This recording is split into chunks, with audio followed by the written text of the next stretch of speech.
Despite Wizards' introduction of the Play Booster, Magic releases are still as confusing as ever. Remember how a few months ago, Wizards came out and said that they were gonna introduce a brand new type of booster, replacing set and draft boosters, and they had a whole slew of problems they were facing with their older release philosophy of set boosters and draft boosters, and how they were causing confusion and causing all these problems, and Wizards wanted to fix that.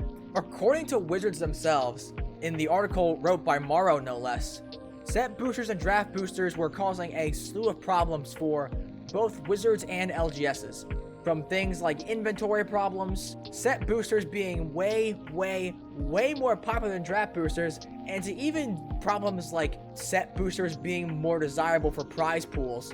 There were a lot of points that Wizards made in this article that really gave us a lot of clarity regarding their philosophy of releases and them acknowledging problems that their releases had. This was Wizards communicating directly to us. This was them saying, hey, we acknowledge a lot of problems with our current release philosophy right now and all these things. And it was great. It was great to see Wizards communicating so directly and efficiently to us. And it was even greater to see that Wizards was in the same article trying to make a solution to the problems they had just listed out with the Play Booster. However, it would be ignorant of me to not discuss the potential ramifications of the pricing regarding Play Boosters. Within hours of the article regarding Play Boosters being released, many Magic players were asking questions regarding price, to which Morrow actually did already have an answer prepared for this type of response in the form of a hypothetical question he had made to himself in the article. Will playing in limited events cost more? To which he responded, yes. Play boosters are meant to match the cost of a set booster, not a draft booster, which would result in limited environments going up in cost slightly. However, the expected value of the booster went up as well, due to the higher chances of pulling additional rares and mythic rares. Looking back on this quote from Morrow, after we've had a few weeks, or was it a month? I can't remember anymore. It all goes by so fast.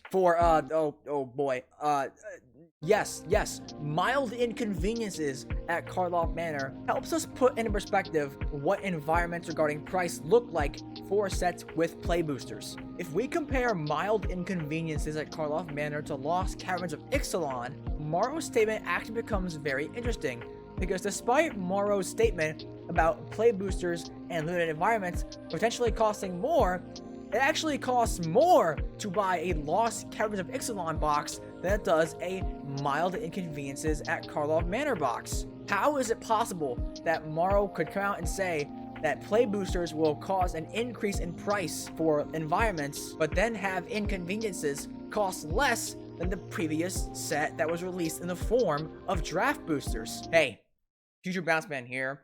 Real quick disclaimer, nothing I say here in regards to anyone who works at Wizards or any Wizards employee or really any person in general is not meant to be accompanied with like some kind of like disdain or dislike for any people. This is purely just me making criticisms of Magic because I as a player am concerned with the health of the game and so on and so forth. So please don't take anything I say regarding anyone in this video as like me not liking them or having disdain for them or anything like that. Alright? Cool. It's unfortunate, but we have to consider the boogeyman behind the curtain in regards to Magic nowadays, and that's Hasbro. If we read in between the lines here from Morrow, it is entirely possible that the real reason play boosters were made was to find a way to make more money in order to meet Hasbro's demands.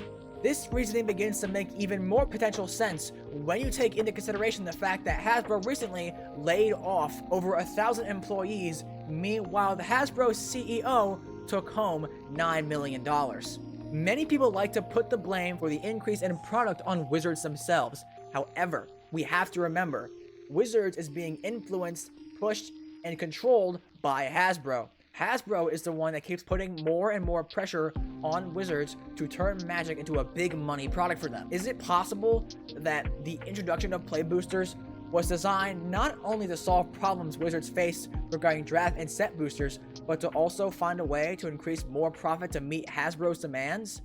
That is for you to decide. But the point I want to talk about today is the following. Draft and set boosters caused confusion in the marketplace. Morrow himself even stated in this point that he himself thought he was opening a draft booster only to realize he was opening a set booster. The problem extended beyond players, which may have also potentially just been due to shipping themselves being incorrect or making a mistake, since set and draft packaging looked very similar most of the time from set to set. The greatest thing that Mario acknowledged here, I think, was the fact that set boosters and cards being exclusive set boosters and whatnot caused tons of confusion for players regarding where can they find certain cards or certain releases.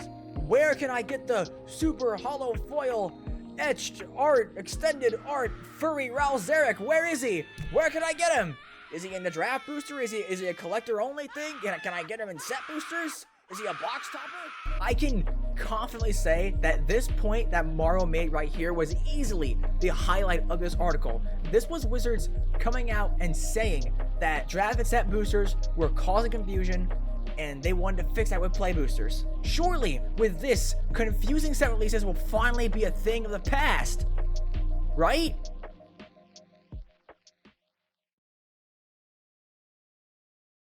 Well, you're wrong, because with the release of Outlaws of Thunder Junction, we're getting not 1, not 2, but 5 different set expansion symbols. Why? Who cares? We have the standard expansion symbol, which is just your generic standard legal cards in the set that have no special treatment, no crazy, wacky, wild, wacko, woohoo, Commander Legacy only releases. We got your obligatory Commander expansion symbol. We have the breaking news bonus sheet, which features these non-standard legal weird newspaper cards. I mean, they look, I'll be honest, they do look kind of cool, but the whole point of the play booster was to reduce confusion in set releases, but they didn't acknowledge the problem of being able to open cards in a standard set that aren't actually legal in said standard set. Which I guess, to be fair, was a thing even way back all the way during invocations and masterpieces and all of that, but it's still confusing. Oh, and by the way, on top of all this, we still have special guests, which are non-standard legal cards in a standard set. So this set has not 1, but 2 different outcroppings of sets of cards that you can open in your standard pack and aren't standard legal. Why? Why?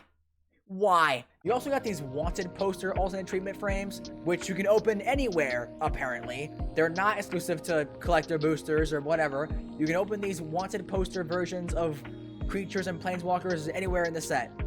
Next up, we have the Big Score, which is, according to Wizards, a special subset with their own set symbol, set code, and frame. But they are all standard legal as well. There are 30 mythic rares in this subset of the main set, and they can also be featured in a special vault frame. Now, here's what I don't understand. Why on earth is there a separate set expansion symbol for these cards if they're standard legal?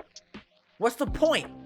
What's the point then? Having an extra set symbol for these cards, which, for all intents and purposes, have no sort of like weird legality stipulations about them like the breaking news cards have, only serves to make the release more confusing, which was one of the exact points Mario listed in his article that Wizards wanted to fix in the transition from draft and set boosters to play boosters.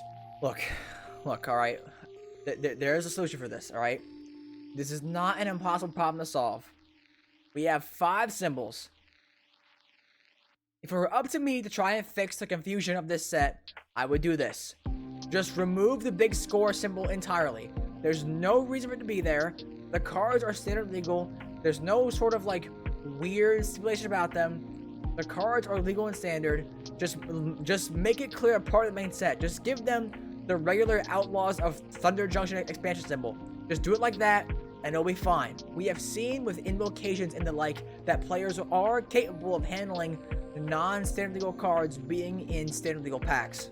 So, for the breaking news cards, those are fine as they are.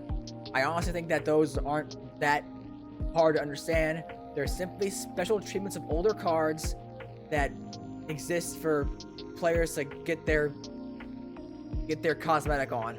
There has to be an easier way to sort cards via expansion symbol to make it clear that certain cards are not standard legal. There has to be something, a stamp, a set symbol that showcases a card not being standard legal, something. There has to be something that can be done so it's more clear to players that the card you just opened is not legal for standard play. There has to be something that Wizards can do. It is frustrating for players to be told that Wizards wants to make releases less confusing and then proceed to have a set with 5 different set symbols, where 2 of the 5 set symbols represents cards that you can open in a standard set and not be legal in standard. It's exhausting and frustrating for Magic players. I really hope Wizards learn from this, because I have seen outcry from Magic players everywhere that Thunder Junction's release is extremely confusing regarding what they can open and where, even after the condensification of product via Play Booster. It's just exhausting to be told that there's different outcroppings of cards you can open that may or may not be standard legal, especially since the big score,